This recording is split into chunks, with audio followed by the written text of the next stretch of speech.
The hall is silent except for the crackling of torches. Egil Skallagrimsson stands in chains before King Eric Bloodaxe, the man he has insulted, robbed, and cursed, the man whose steward he murdered, the man whose queen has been trying to poison him for years. She leans forward from her seat, voice cutting through the tension. Why do you not kill him at once? Every person in this room wants him dead. Eric could end this with one swing of an axe. Justice served, problem solved. But there's a technicality. Night killing is murder under Norse law, even for a king. So Egil gets one night in a dungeon to wait for dawn, when his execution will be legal. Most men would spend that night praying, begging the gods for mercy they don't deserve. Egil reaches for the one weapon that has never failed him, words. He spends the night composing a poem, 20 stanzas of technical perfection, praising the man he hates more than anyone on earth. A masterpiece built in darkness, each syllable a stone in a bridge between life and death. By morning, that poem will force a king to spare the life of his worst enemy. This is Egil Skallagrimsson.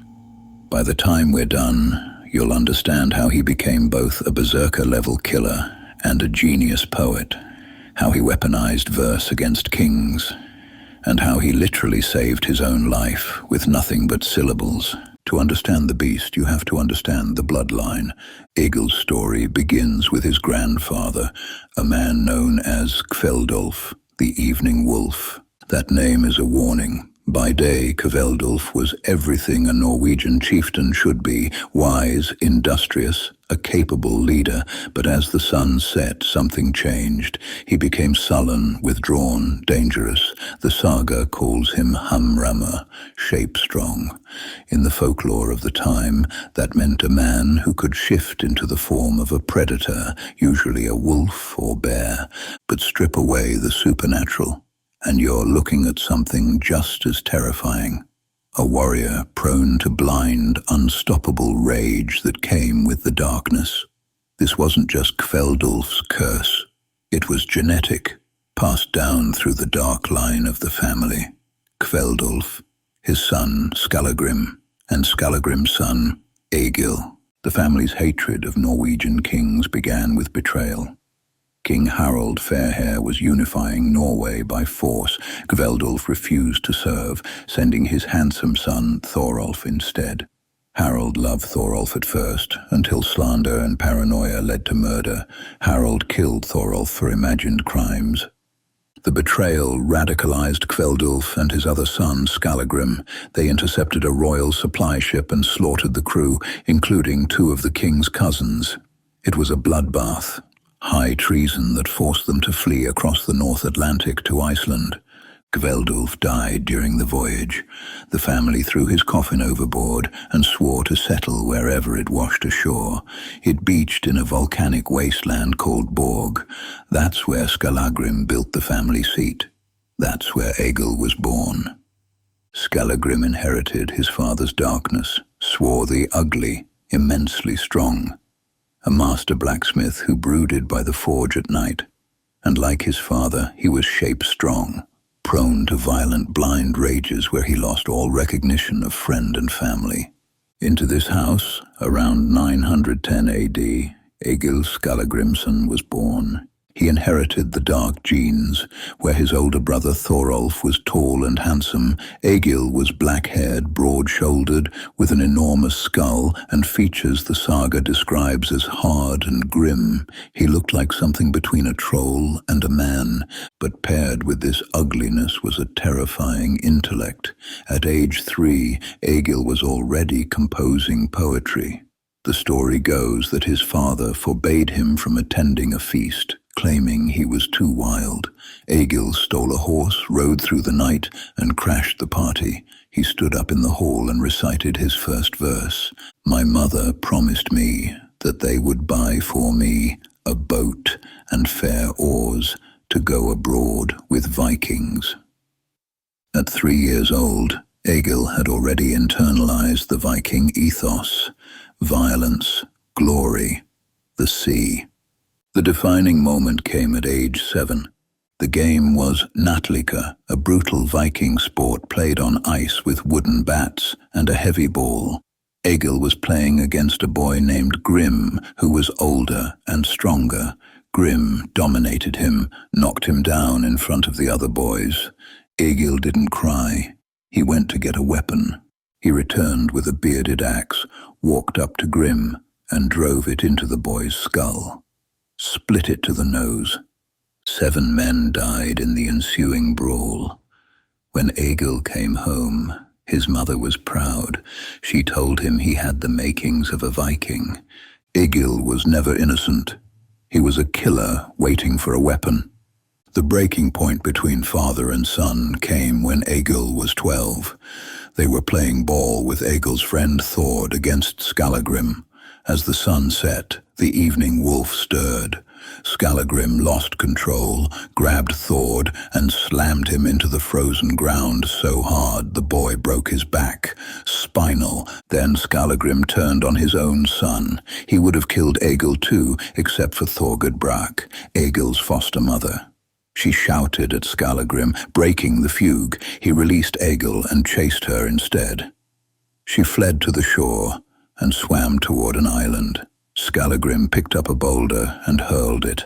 It struck her between the shoulder blades and killed her.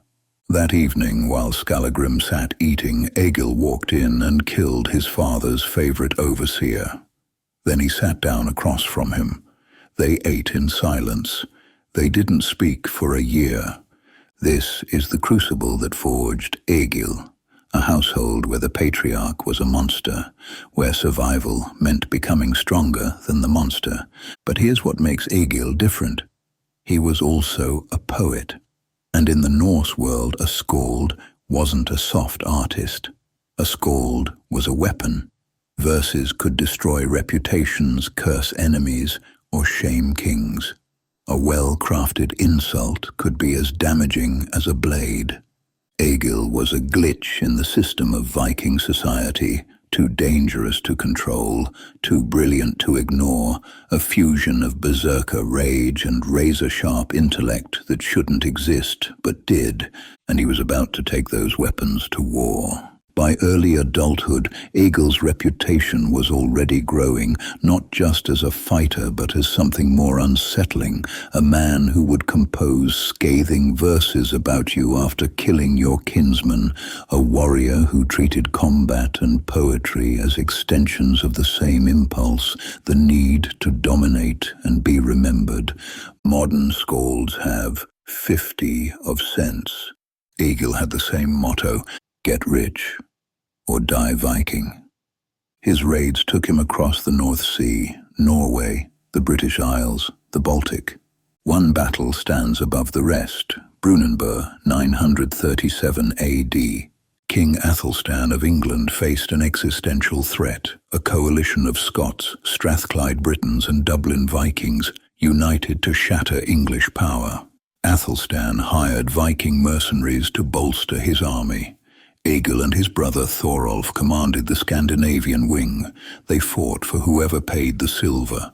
The battle was chaos, shield walls clashing in mud, thousands of men killing each other with spears and axes. Thorolf led a charge that broke through enemy lines, but he pushed too far, got separated, and was surrounded. They cut him down. Egil, seeing his brother fall, entered full berserker rage.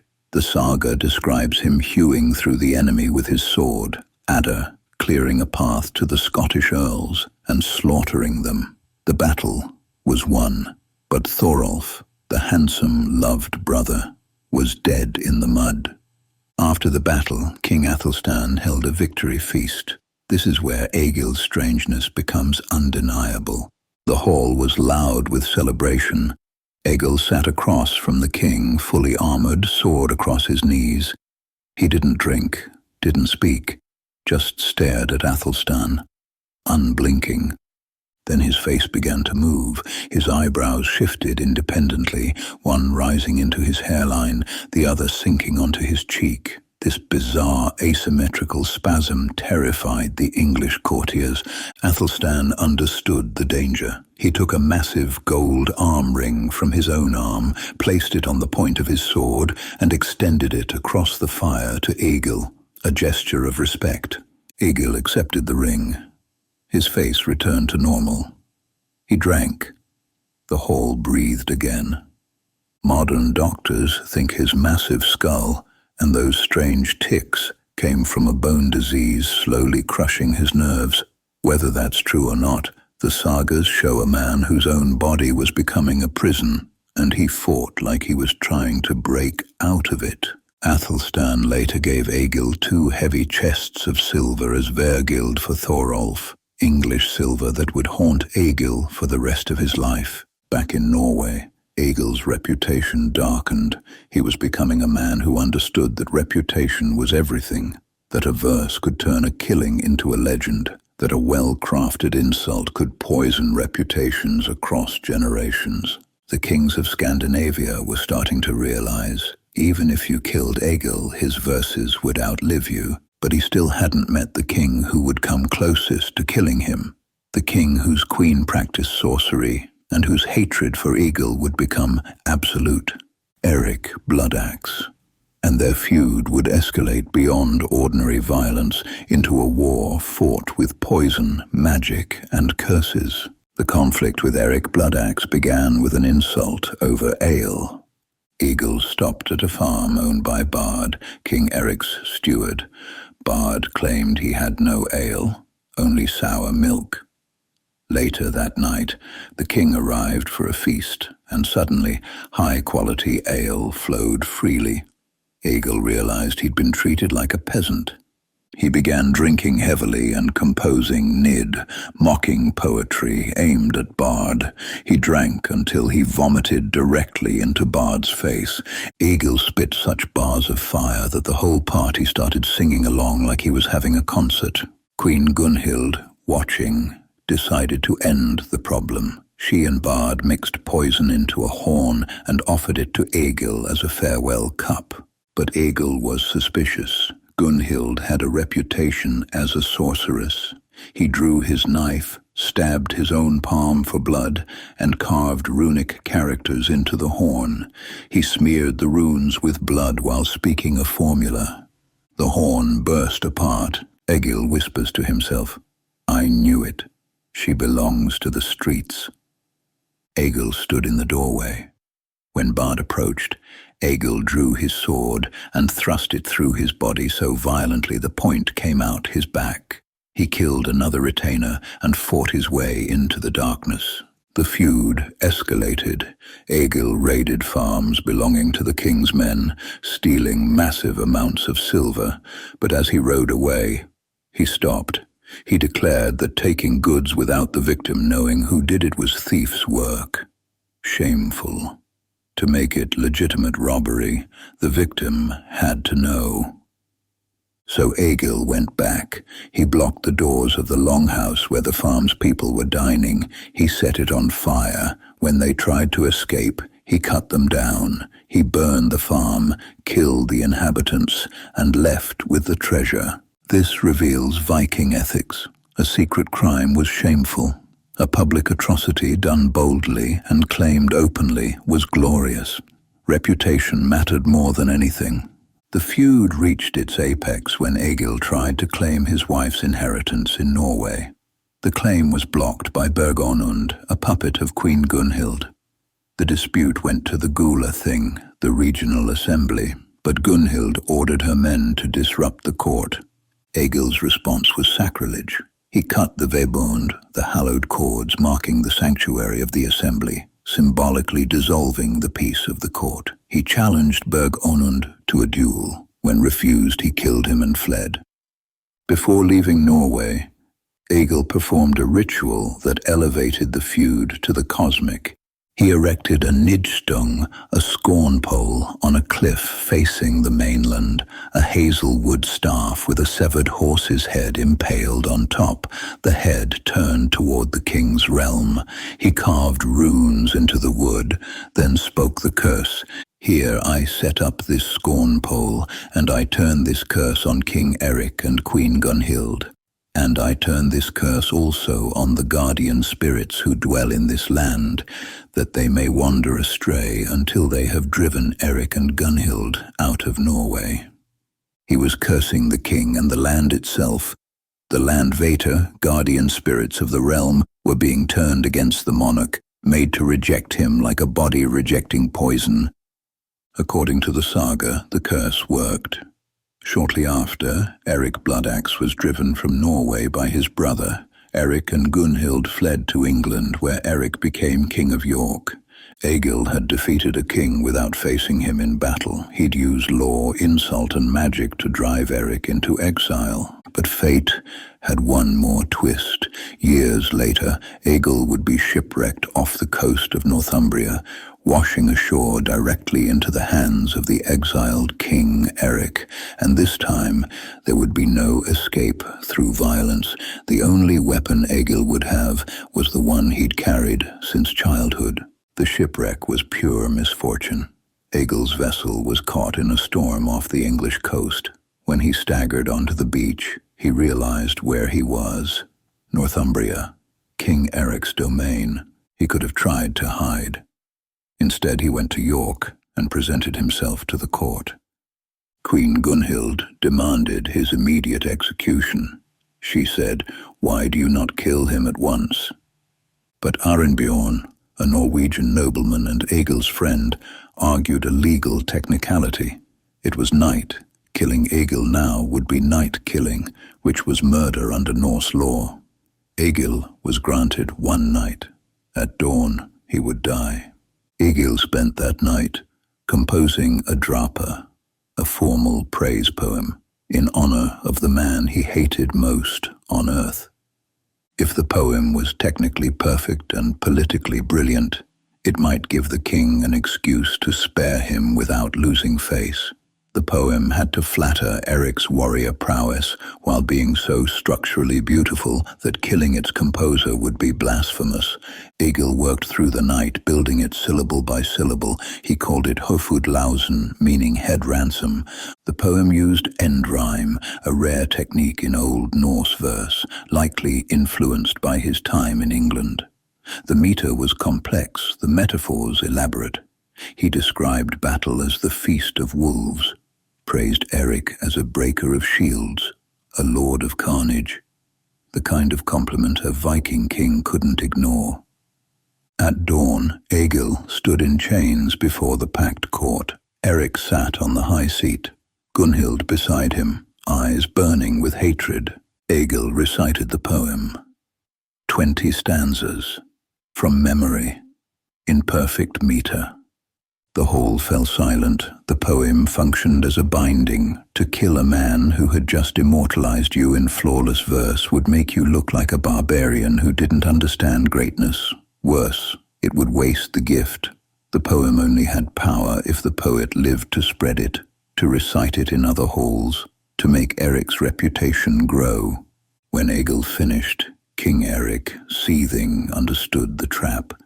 The poem was perfect. Killing Egil now would be a mistake. He granted Egil his head, but banished him forever.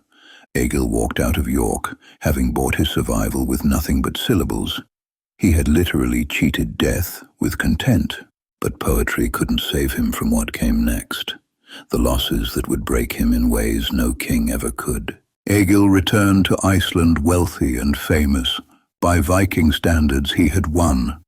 But the curse of the evening wolf follows you into old age, into quiet moments when rage has nowhere to go. The tragedy came from the sea. Egil's favorite son, Bodvar, drowned in a sudden storm. Egil found the body himself and carried it to the family burial mound. The grief broke him. Egil locked himself in his bed closet and refused food and water. He lay in darkness, waiting for starvation. If the gods had taken his son, he would take himself. His daughter Thorgerd arrived and pretended to join his suicide pact, but she tricked him, gave him seaweed that made him thirsty, then milk. Having broken his fast, he couldn't die cleanly. She challenged him. Compose a poem for Bodvar. Only you can preserve his memory. Egil began to compose Sonatarek, the irreparable loss of sons. This isn't a weeping lament. It's rage against the cosmos. Egil identifies the culprit, Aegir, the giant of the sea, but he admits his helplessness. He cannot stab the ocean. Then he turns to Odin. Egil had been a devout worshipper of the god of poetry and war. Now he felt betrayed. Unpleasing to me now, victim and worship, he wrote. Odin had given him the gift of poetry, but the price was too high. This is staggering. Egil was putting the gods themselves on trial, demanding an explanation for suffering that had no answer. But through the discipline of composing, the structure, the meter, the language, Egil channeled his grief. By the time he finished, he walked out of the bed closet and took his seat in the high chair. Art had saved him from death, but it couldn't save him from time. In his 80s, Egil became blind and deaf.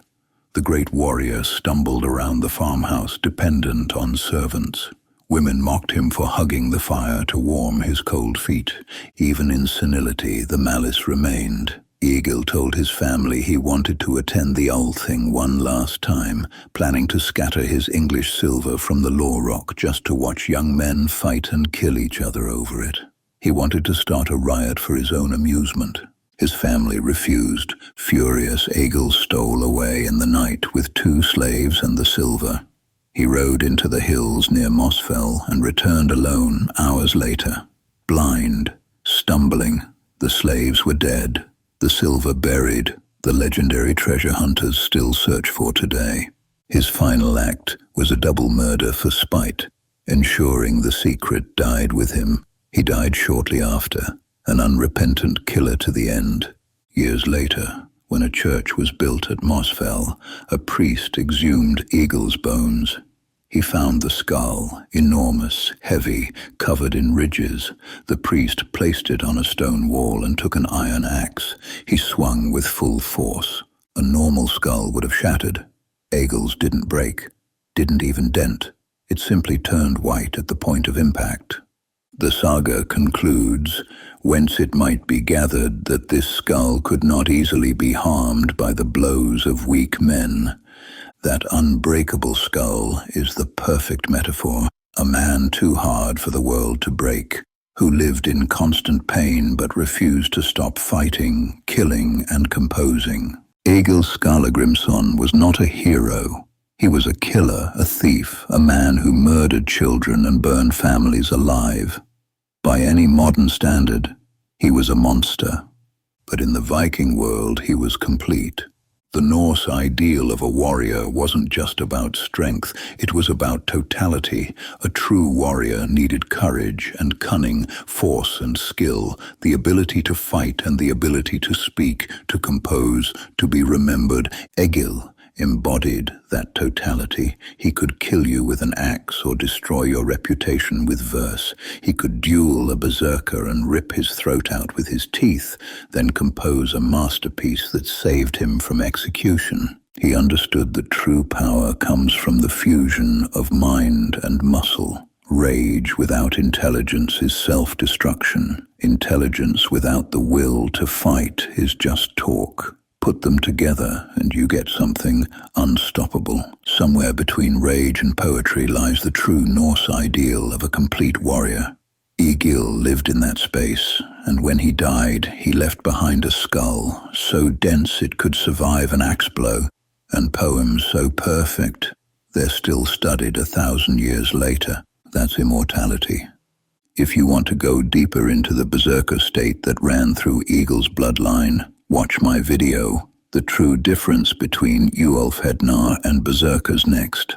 Egil lived between man and beast, but those warriors tried to become the beast on purpose. Egil lived between man and beast, but some warriors tried to become the beast on purpose. That's the deepest and darkest part of the Viking warrior cult, and it's where this story really begins.